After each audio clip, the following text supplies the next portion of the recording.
আচ্ছা, আপনি কি থরসব বিল্লা নামের কাউকে চিনেন? আচ্ছা, কিভাবে চিনেন? ফেসবুকে ভিডিও দেখি মাঝে মাঝে। কতদিন ধরে চিনেন?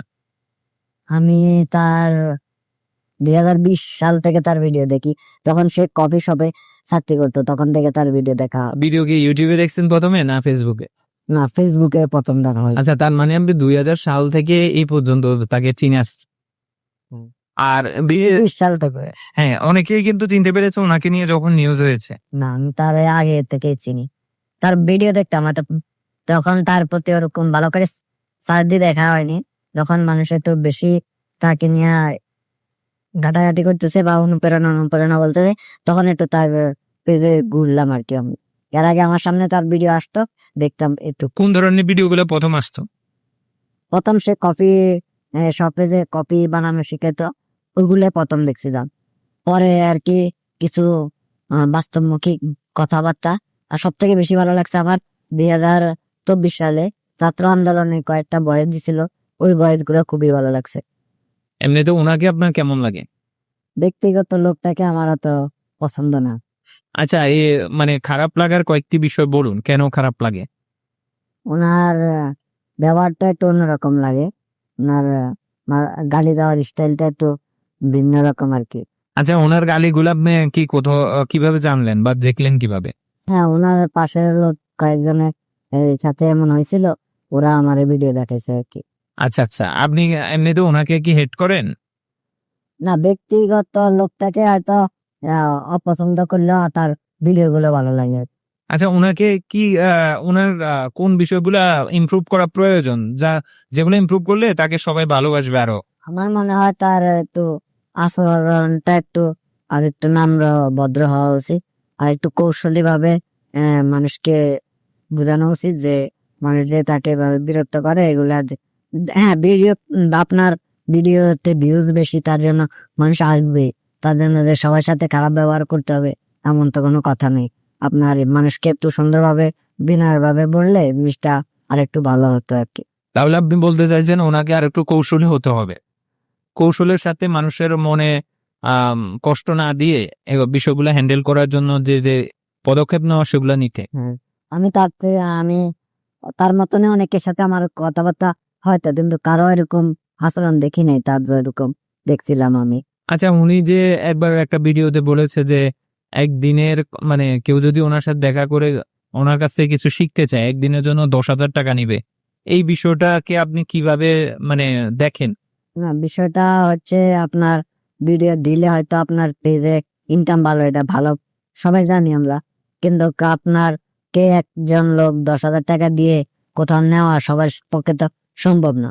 কারণ 10,000 টাকা আপনার জন্য যদিও সাধারণ হয়, কিন্তু একজন মানুষ আপনাকে হঠাৎ করে 10,000 টাকা দিতে তার একটু কষ্টে হবে। তো আপনি এই বিষয়টা যদি 10 জনের সাথে একসাথে বা 15-20 জনকে একসাথে যদি সময় দাও, তো সবাই মিলে যদি ভাগ করে দেয়, তাহলে এই বিষয়টা অত আহামরি হয় না, তখন জিনিসটা ঠিক আছে। তাহলে আপনি বলতে চাচ্ছেন যে এইভাবে যদি কেউ শিখতে চায় তাদের সম্মিলিতভাবে অনেকজন মিলে করানোটা বেটার হবে। সবাই তার হবে, হ্যাঁ। হ্যাঁ। তাহলে সবার ভাগে সমান পড়বে আর কারো প্রতি ওরকম চাপ পড়বে না।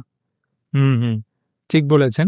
যদি কোনোদিন থরসব বিল আপনাদের দৃষ্টিকে আসে, তাহলে আপনি তাকে এই বিষয়গুলো ইমপ্রুভ করার চেষ্টা করতে বলার পাশাপাশি আপনি কি দাওয়াত দিবেন আপনাদের এদিকে হ্যাঁ, আসার? যদি আসে তাহলে সে আমাদের মেহমান, তাহলে অবশ্যই তার সাথে মেহমানের মতন দাওয়াত দিব এবং তাকে খাওয়ানোর চেষ্টা করবে, কারণ তার সাথে আমার ব্যক্তিগত কোনো আক্রোশ নেই। তার সাথে অনলাইনে পরিচয় যেভাবে, আমি ওইভাবে তাকে পরামর্শটা দিলাম। তসব বিল্লাল ভাই যদি দেখে আমার ভিডিওটা, তাহলে বলবো অবশ্যই বিষয়টাকে নেগেটিভ না দেখে পজিটিভলি নেন। আপনার যেগুলো ইমপ্রুভ করা দরকার, মানে আচরণটা আর একটু নম্র হলে হয়তো ভালো হয়। যদিও আপনার সাথে আমার সরাসরি কখনো দেখা হয় না, আমি ওটা বলা উচিত না, কিন্তু আমি অনলাইনে আপনার যতটুকু দেখলাম তার থেকে একটু ভালো করা উচিত। আর সবার আপনাকে কেউ গালি দিলে আপনিও যদি তাকে ফেরত দেন, তাহলে তো জিনিসটা হলো না। আপনি যে হাসি দিয়ে তাকে আপন করে নেন, তাহলে শত্রুকেও আপনি জয় করতে পারবেন ইনশাল্লাহ। হুম হুম, যাক যাক, ভালো লাগলো। তো ঠিক আছে, দর্শকরা আশা করি বুঝতে পেরেছেন।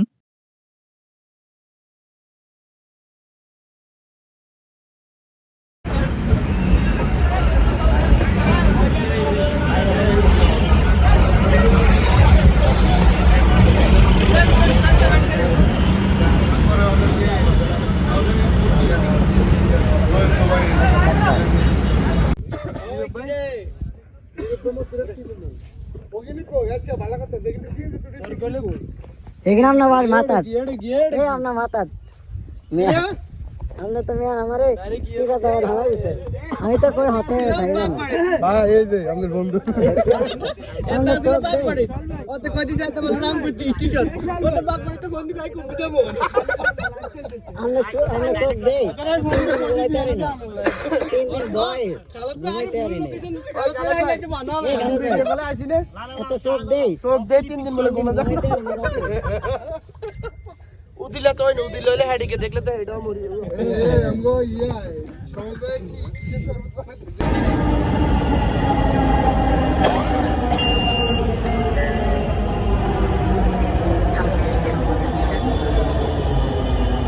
আতে এটা তো না রে এই এটা তো জানা না দিলা হ্যাঁ এটা তো দিলা হয়নি দেখ আমি দেশা বানিয়েছে দিলে কত খরচ দেখা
দেখেন, আল্লাহ পাক হেদায়েত এবং বুঝ সবাইকে দিবেন না। আল্লাহ যে আপনাকে এই কথাগুলো শোনার তৌফিক দিচ্ছেন, বোঝার তৌফিক দিয়েছেন, আপনার কান পর্যন্ত পৌঁছে দিয়েছেন, আপনি সৌভাগ্যবান। আল্লাহ পাক সবাইকে সুযোগ দিবেন না। 1999টা মানুষ জাহান্নামে যাবে, 1999টা মানুষ জাহান্নামে যাবে। এটা হাদিসে আসছে সহিহ বুখারীতে 4 বার। আর আল্লাহ পাক সূরা আরাফের 179 নম্বর আয়াতে ওটাও বলেছেন, ওয়ালাকাদ যারা'না লিজাহান্নামা কাসীরাম মিনাল জিন্নি ওয়াল ইনস।